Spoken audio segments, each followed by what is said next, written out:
BNP এই সময়টিতে স্মরণকালের সবচেয়ে সুখের মধ্যে থাকার কথা ছিল এবং পুরো প্রকৃতি এবং পরিবেশ তাদের অনুকূলে থাকার কথা ছিল। আগস্ট মাসের ৫ তারিখে যেদিন শেখ হাসিনার পতন হলো, সেদিন সারা বাংলাদেশের মানুষের মতো বিএনপির যারা নেতাকর্মী তারাও নিদারুণভাবে উত্তেজিত হয়েছিল, খুশি হয়েছিল এবং অনেক দিন পর আল্লাহ তাদের দিকে মুখ ফিরে তাকিয়েছেন এবং তারা রাষ্ট্র ক্ষমতায় আসছেন। আগামীতে তারেক রহমান সাহেব প্রধানমন্ত্রী হবেন, এই স্বপ্নে ২০২৪ সনের আগস্ট মাসের ৬ তারিখ টেকনাফ থেকে তেঁতুলিয়া পর্যন্ত সারা বাংলাদেশের বিএনপি নেতাকর্মীরা বিভোর ছিলেন।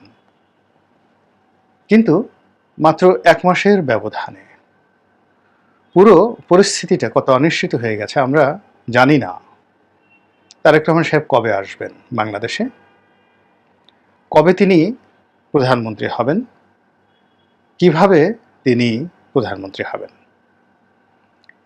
তার রাজনৈতিক ভবিষ্যৎ কি, বিএনপি কি আদৌ ক্ষমতা আসতে পারবে,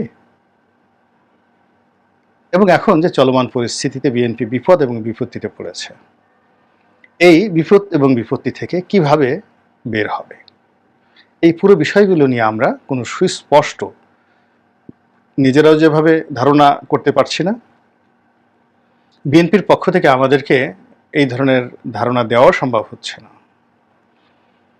রাজপথে, সচিবালয়, বিএনপির কার্যালয় থেকে শুরু করে সব জায়গাতে আমরা যে সকল সমস্যা দেখছি এবং অস্থিরতা দেখছি, তার ফলে বিএনপির সামনে যে চ্যালেঞ্জগুলো এসেছে, অবস্থার দৃষ্টি মনে হচ্ছে যে গত সেই ১৫ বছর ধরে বা তারও বেশি সময় ধরে, ১-১১ যদি ধরেন, সেই ২০০৬ থেকে আজ অবধি বিএনপি যে চ্যালেঞ্জের মধ্যে আছে, সেই চ্যালেঞ্জের মধ্যে বর্তমান জমানাতে সবচেয়ে তারা বেশি চ্যালেঞ্জের মুখে পড়েছে। এবং সেই চ্যালেঞ্জগুলো কি ইন ডিটেলস বলে আমি বিএনপি যারা প্রতিপক্ষ তাদেরকে উত্তেজিত করতে চাই না, সুযোগ দিতে চাই না। শুধুমাত্র একটা জিনিস আপনাদেরকে বলতে চাই যে বিএনপির মতো একটা বড় রাজনৈতিক দল এখন, যেহেতু আওয়ামী লীগের পতন হয়েছে, আমাদের দেশে 2-3% বা 4% ফ্লোটিং ভোটার থাকে, সমর্থক থাকে, যারা সবসময় করে কি যে দল জয়ী হয়, ক্ষমতা আসে, সঙ্গে সঙ্গে মানে মত পরিবর্তন করে তাদের দলে যোগ দেয়। যেমন আওয়ামী লীগ যতদিন ক্ষমতা ছিল তাদের 35% বলা হতো, 35% অন অ্যাভারেজে তাদের সমর্থক রয়েছে। যেই মুহূর্তে ক্ষমতা থেকে চলে গেছে, এখান থেকে 3-4% অটোমেটিক্যালি আওয়ামী লীগ থেকে বিএনপিতে তারা তাদের মতামত ব্যক্ত করেছে এবং সমর্থন ব্যক্ত করেছে। তো এখন বিএনপির যেটা 30% ছিল, এখন সেটা 35% হয়ে গেছে।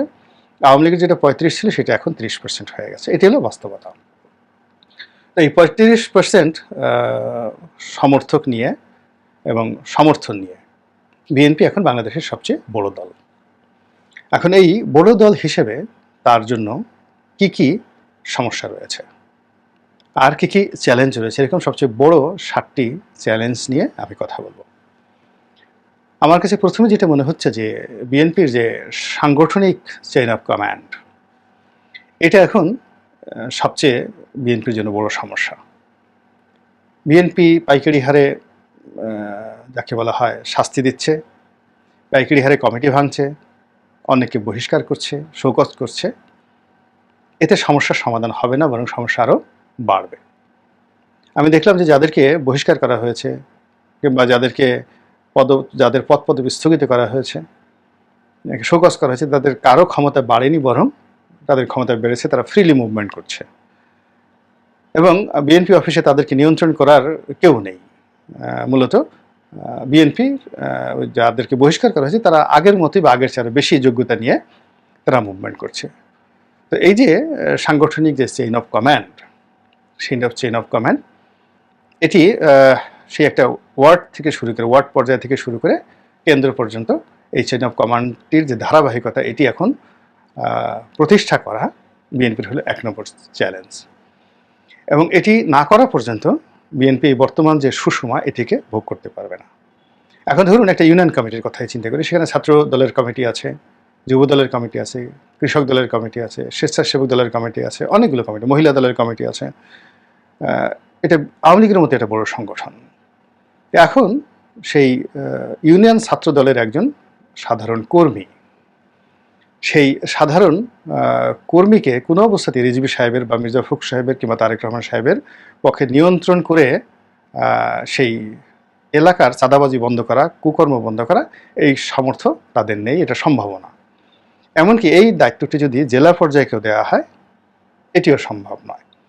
ফলে যেটি সাধারণত হয় সেটি হলো রাষ্ট্র ক্ষমতা, থানা, পুলিশ, প্রশাসন যতক্ষণ পর্যন্ত বিএনপির পক্ষে থাকবে এবং একজন লোক এলাকা ভিত্তিক থানা নিয়ন্ত্রণ করতে পারবে, ইউনিয়ন নিয়ন্ত্রণ করতে পারবে, উপজেলা নিয়ন্ত্রণ করতে পারবে, কেবলমাত্র সেই মানুষটির পক্ষে দায়িত্ব নেওয়া সম্ভব এবং তার পক্ষে ওই জেলা বা ওই উপজেলা বা ওই থানা নিয়ন্ত্রণ করা সম্ভব, যেটি এই মুহূর্তে বিএনপির নেই। সাধারণত যেটি হয়, যখন দল ক্ষমতায় থাকে তখন দলের যিনি সংসদ সদস্য হন তিনি এই পুরো বিষয়টা নিয়ন্ত্রণ করেন। তো এখন বিএনপির বিভিন্ন জায়গাতে 10 জন 12 জন করে সংসদ সদস্য প্রার্থী আছে এবং এই আওয়ামী লীগ নয়, 10 জন 12 জন সংসদ সদস্য প্রার্থীদের অন্তর্দ্বন্দ্ব, কলহ, বিবাদ, মারামারি, কাটাকাটি, গ্রুপিংয়ের কারণে কি হচ্ছে, চাঁদাবাজিটা, অপকর্মটা 10-12 গুণ হয়ে যাচ্ছে। মানে ধরুন একজনের নাম কাদের মিয়া একজন প্রার্থী, কাদের মিয়ার লোক একজনের কাছে গিয়ে টাকা নিয়ে আসলো। ঘেটু মিয়া আর একজন প্রার্থী, ঘেটু মিয়ার লোক গিয়ে বলল যে ওরে টাকা দিলে আমারে দিলি না কেন। আবার লেদু মিয়ার লোকজন যদি যায় সেখানে, এইভাবে 10-12 জন প্রার্থী যেখানে আছে সবাই কিন্তু একসঙ্গে ঝাঁপিয়ে পড়েছে এবং এটা অনেক সময় টাকার জন্য নয়, মানে প্রতিপক্ষকে কেন টাকা দেওয়া হলো এই জন্য তারা ইনসাল্ট ফিল করে তারা গিয়েও সেখানে চাঁদা দাবি করছে, মাস্তানি করছে, দখল দেখাচ্ছে বা ভাব দেখাচ্ছে। এটি খুব দ্রুত বিএনপির বিপক্ষে চলে যাচ্ছে, আওয়ামী লীগের পক্ষে চলে যাচ্ছে। এর কারণ হলো আওয়ামী লীগ গত সেই 15 বছর ধরে এটি একক হাতে তারা নিয়ন্ত্রণ করছে। উপজেলা বা নির্বাচনী এলাকা তারা এমপিদের মাধ্যমে এই কাজগুলো করেছে এবং যেখানে যেখানে এমপিরা দুর্বল ছিল সেখানে প্রতিপক্ষ দেখিয়েছে, কিন্তু কোথাও ডুয়েল হয়নি। মানে চাঁদাবাজি থেকে শুরু করে কখনো ডুয়েল হয়নি, কোথাও নিজেরা মারামারি হয়েছে, কিন্তু এটা সাধারণ জনগণের মধ্যে আসেনি। কিন্তু এই অল্প কয়েকদিনের মধ্যে দেখা গেল যে বিএনপির যারা নেতা এবং কর্মী তারা এই এমপি কেন্দ্রিক যে গণ্ডগোল, সেই গণ্ডগোলের মধ্যে 7 ভাগে, 8 ভাগে, 4 ভাগে, 5 ভাগে, 10 ভাগে, 12 ভাগে বিভক্ত হয়ে মানুষের জীবন তছনছ করে ছেড়ে দিচ্ছে। এখান থেকে বের হওয়ার জন্য ইমিডিয়েটলি যদি বিএনপি তার 300টি আসনে একক কর্তৃত্ব দিয়ে এমপিদেরকে মনোনয়ন না দেয়, এমপি প্রার্থী যে এরা এই এলাকার প্রার্থী, এবং ওই এলাকার সমস্ত কমিটি সেই এমপির অধীন না করে দেয়, এই সমস্যা থেকে বিএনপি বের হতে পারবেন। এবং এই অবস্থা যদি মাস 3 চলে, কি যে একটা ডিজাস্টার বিএনপির জন্য বয়ে নিয়ে আসবে, অজনপ্রিয়তার, যেটি বিএনপিকে আরও 20 বছর পিছনে ফেলে দেবে। এটি হলো প্রথম। দ্বিতীয়ত, যে সকল বিএনপি মাইন্ডেড সরকারি আমলা কামলা ছিলেন, সেই আমলা কামলারা এই সময়টিতে এসে একেবারে ঝাঁপিয়ে পড়েছে। আপনারা জানেন যে আমি আজকে ভিডিও করছি মঙ্গলবার দিন, আজকে সচিবালয়ে হাতাহাতি হয়েছে ডিসি নিয়োগ নিয়ে। এর ফলে সে আগে যাদেরকে ডিসি হিসেবে নিয়োগ দেওয়া হয়েছিল তাই সেগুলো বাদ দেওয়া হয়েছে এবং এর ফলে কি হচ্ছে, বিএনপিপন্থী যারা আমলা তাদের বদনাম হচ্ছে। এই যে আমলা আছেন সেই একই ঘটনা কিন্তু অন্য সব অফিসে হচ্ছে, ব্যাংক, বিমা, সব জায়গায়। অর্থাৎ বিএনপিপন্থী যে সকল সরকারি আমলা রয়েছেন, যারা এতদিন যাবৎ একেবারে আওয়ামী লীগ দ্বারা নিষ্পেষিত হয়েছিল, বঞ্চিত হয়েছিল, তারা একসঙ্গে ঝাঁপিয়ে পড়ে বড় বড় পদ পদবিগুলো দখল করার জন্য নিজেদের মধ্যে মারামারি করছে এবং ক্ষেত্র বিশেষে তারা আবার জামাতের সঙ্গেও জড়িয়ে পড়ছে। তো এটাও বিএনপির 2 নম্বর চ্যালেঞ্জ। এটাও প্রশাসনে, জনমনে এবং পুরো দেশে একটা বিরূপ প্রতিক্রিয়া তৈরি করছে এবং এখান থেকে বাঁচতে হলে বিএনপিকে সবার আগে বলতে হবে যে বিএনপি কোনো দলবাজ আমলাকে প্রশ্রয় দেবে না। আমলারা স্বাভাবিক নিয়ম অনুযায়ী, যার যার যোগ্যতা অনুযায়ী, প্রোটোকল অনুযায়ী নিয়োগ পাবে। কে বিএনপির, কে আওয়ামী লীগের, কে জামাতের, এটা আমাদের কাছে কোনো মুখ্য বিষয় না। অতীতে যেভাবে আমাদের দলীয় আমলারা আমার 2 পয়সা কাজে আসেনি, আগামীতেও আসবে না। এরা শুধু যার যার পদে বসে নিজেদের আখের গোছাবে, আর ভবিষ্যতে যদি বিএনপি বিরোধী কোনো ক্ষমতা আসে তাদের কাছে আত্মসমর্পণ করবে টাকা পয়সা দিয়ে। এগুলো দরকার নেই। 3 নম্বরে বিএনপি যে সমস্যা, সেই সমস্যাটা হলো পেশাজীবী সংগঠন।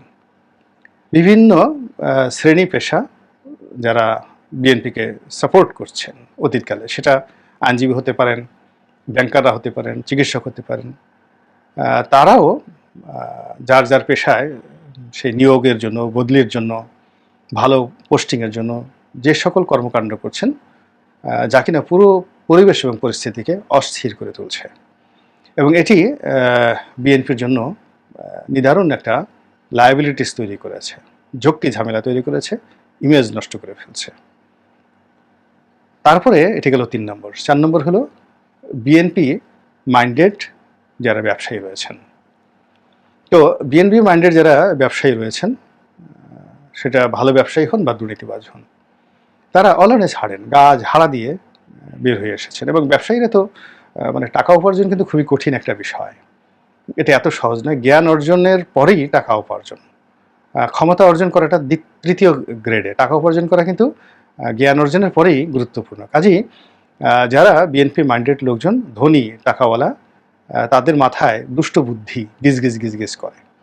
তো এই সকল দুষ্ট বুদ্ধি নিয়ে তারা যেভাবে আওয়ামী লীগের শিল্পপতি, দুর্নীতিবাজ, তাদের সাথে ক্ষেত্র বিশেষে নেগোসিয়েশন করছে, যেখানে নেগোসিয়েশন দরকার নেই সেখানে তারা দখল করছে, যেখানে দখল দরকার নাই সেখানে লুটপাট করছে। তো এগুলো নিয়ে যে দৃশ্য আমরা দেখছি আমজনতা, এগুলো বিএনপিকে কিন্তু নিদারুণ ইমেজ সংকটের মধ্যে ফেলে দিয়েছে। এই গেল 4 নম্বর। 5 নম্বর হলো বিএনপির যে আন্তর্জাতিক সম্পর্ক, সেই আন্তর্জাতিক সম্পর্কের ক্ষেত্রেও বিএনপি এখন সিদ্ধান্ত নিতে পারছে না। চীন, আমেরিকা, রাশিয়া, ভারত না পাকিস্তান, সবার সাথে দেখা করছে। সবার সাথে বন্ধুত্ব মানে কারোর সাথে বন্ধুত্ব নয়। আবার চীন এবং পাকিস্তানিদের সঙ্গে বিএনপির নেতাদের একটা কথাবার্তা হচ্ছে, যা কিছু হচ্ছে, কিন্তু আলটিমেটলি এটা গিয়ে আবার শেষমেশ জামাতে গিয়ে মিলিত হচ্ছে। আবার অন্যদিকে ভারতের সাথে সম্পর্কটাও ঠিক বিএনপির যে একটা লবিং গ্রুপ ছিল ভারতপন্থী, সেই জিনিসটা এখন বুমেরাং হয়ে গেছে। ভারতের স্পষ্টতই বোঝা যাচ্ছে তারা ইউনূস সাহেবের সাথে এবং জামাতের সাথে সম্পর্ক রক্ষা করতে চাচ্ছে। এটা গেল 5 নম্বর। আচ্ছা, 6 নম্বরে সেন্সিটিভ, ভীষণ রকম সেন্সিটিভ, সেটা হলো সামরিক বাহিনী। সাবেক আমলা এবং বর্তমান সামরিক আমলা, তাদের সঙ্গে বিএনপির যে সম্পর্ক, সেই সম্পর্কের মধ্যে আমি শুধু যতটুকু আমার নজরে এসেছে, দ্য রিজনেবল লাইন অফ, সহনীয় একটা সম্পর্ক, এটি তৈরি হয়নি, এখন পর্যন্ত তৈরি হয়নি। এই বিষয়টা নিয়ে আমি শুধু এতটুকুই বললাম, 6 নম্বরটা বললাম। আর 7 নম্বর যেটি, সেটি হলো বিএনপির এই সুসময়টিতে কতগুলো পরিবর্তন একেবারে অবশ্যম্ভাবী দরকার ছিল কেন্দ্রীয় পর্যায়ে। সাংগঠনিক সফর, তারপরে কেন্দ্রীয় অফিস, দুটো অফিস, বিশেষ করে চেয়ারপারসনের অফিস এবং পল্টন অফিস, এই দুটো অফিস জমজমাট রাখার জন্য জনপ্রিয় নেতাদেরকে নিয়ে খুব দ্রুত যে পার্টির যে কমান্ড, সেই কমান্ড প্রতিষ্ঠা করা, সেটা এখন পর্যন্ত কিন্তু করা হয়নি। আগে যেভাবে আছে সেভাবেই চলছে। সালাউদ্দিন সাহেবকে আনা হয়েছিল, কিন্তু সালাউদ্দিন সাহেব এরকম কোনো কিছু করতে পেরেছেন বা উল্টো তিনি বিপদে পড়েছেন, এরকমই দেখা যাচ্ছে। আর দলের মধ্যে সেই জনাব তারেকপন্থী যারা আছেন, তারা যে খুব বেশি এটা ভালো করতে পারছেন, নট লাইক দ্যাট। আবার যারা সিনিয়র আছেন, তারাও যে এগিয়ে এসে কোনো কিছু করছেন, তাও নয়। যে যার মতো করে আগের চেয়ে শক্তি নিয়ে কথা বলছেন, ঘোরাফেরা করছেন, কিন্তু একটা চেইনের মধ্যে বিএনপির যে কেন্দ্রীয় অফিস, এটি চলছে না। অথচ বিএনপির এই দুটো অফিসে এখন যেভাবে জামাতের অফিস সরগরম থাকে, মগবাজারে গিয়ে দেখেন জামাতের অফিস যেভাবে সরগরম, সেখানে আমির সাহেব যেভাবে বসে সব কিছু নিয়ন্ত্রণ করছেন, এমনকি অন্যান্য ছোট ছোট রাজনৈতিক দলগুলো যারা আগামীতে ক্ষমতায় যেতে চায়, তারা কিন্তু তাদের অফিস গুছিয়ে নিয়েছে। তো সেই দিক থেকে বিএনপির অফিস দুটো এখনও পর্যন্ত কিন্তু গোছানো হয়নি। আশা করি এই 7টি চ্যালেঞ্জ যদি বিএনপি মোকাবেলা করতে পারে, তাহলে হয়তো আশা করা যায় যে এই যে সময় প্রকৃতি তাদেরকে দিয়েছে, আল্লাহ রাব্বুল আলামিন তাদেরকে দিয়েছে, এটি অচিরেই তাদের জন্য আরও শুভ পরিণতি বয়ে নিয়ে আসবে। আল্লাহ আমাদের সবাইকে হেদায়েত দান করুন এবং হেফাজত করুন। আসসালামু আলাইকুম ওয়া রাহমাতুল্লাহি ওয়া বারাকাতুহু।